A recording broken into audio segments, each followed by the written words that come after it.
A long time ago, there were many animals and birds living in a forest. In the middle of the forest, there was a big tree. Many birds had their nest on that tree, and an owl also lived there. He used to sleep all day and stay awake at night. One day, the nightingale living on the same tree called out to the owl. Oh, owl brother, wake up now. The whole forest is awake and you are still sleeping.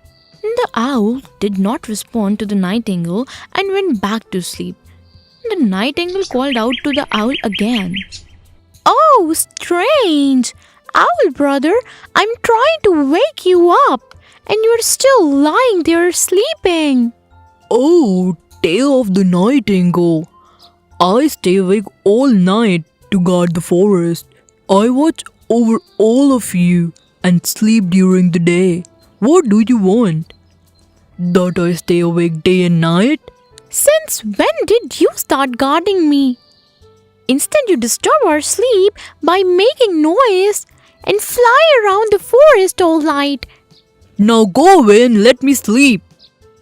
Hearing the owl, the nightingale fell silent. She thought for a while. The owl thought that the nightingale would not say anything more to him. He started sleeping again. But then the nightingale spoke again. Are you sending me away? Understand, you are missing a golden opportunity. A golden opportunity. Oh, tell me openly. I came to invite you on behalf of Ostrich at Bakery. Now, if you're not ready to go, no problem, I will go. I will have a feast there and fly away.